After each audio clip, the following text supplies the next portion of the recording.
Hello everyone, কেমন আছো তোমরা সবাই? তো আজ আমরা অশোকনগরে মেলায় যাচ্ছি। প্রথমে এই যে সূর্যপুর এসেছিলাম, সূর্যপুর থেকে ওই ছোটো বোনটাকে দেখতে পাচ্ছি, ওকে ওর মামা বাড়ি রেখে এসে তারপরে আমি আমার দিদি বাড়ি অশোকনগরে এসে দেখো রেডি হয়ে বেরিয়ে পড়ছি। এখন দিদিদের গ্রামের দল থেকে যায়, অনেক বড় দল, তো ওখান থেকেই আমরা এখন সবাই যাবো। দেখো এখানে সবাই কি সুন্দর লাল সাদা শাড়ি পরে সাজে গুজে যায়। এটা আমার দিদি, এটা আমার বোন।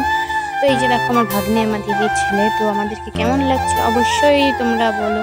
দেখো এখানে কত বড় লাইন, লাইন আর শেষ না, পিছনে অনেক লোক, সামনে অনেক লোক। এটা আমার একটা দিদি হয়। তো এখানে দেখো সবাই ডাঙ্কা বাজাচ্ছিল, অনেক ভালো লাগতেছিল। তো এই যে আমরা অশোকনগরেও চলে আসলাম, এই যে মন্দিরে এখন সবাই ঢুকছি। তো মন্দিরে ঢুকছি, দেখো কত লোক হয়েছে, শুধু তাই দেখো। এই যে এত লোকের মাঝে আমি আমার ভাগ্নিকে কোলে নিয়ে যাচ্ছিলাম। তো এখানে দেখো আমরা ছাদের উপর থেকে দেখছিলাম কত সুন্দর বরণ হচ্ছে। তারপরে যে আমার মেলায় নয় আসতে বৃষ্টি হচ্ছিল, বৃষ্টি কমলো, তারপর মেলায় এসে দেখি সব দোকান বন্ধ হয়ে গেছে। তারপর একটা দোকান খোলা ছিল, ওখানে একটু দাঁড়িয়েছিলাম। তো তারপরে যে খাওয়া দাওয়া করলাম একটু।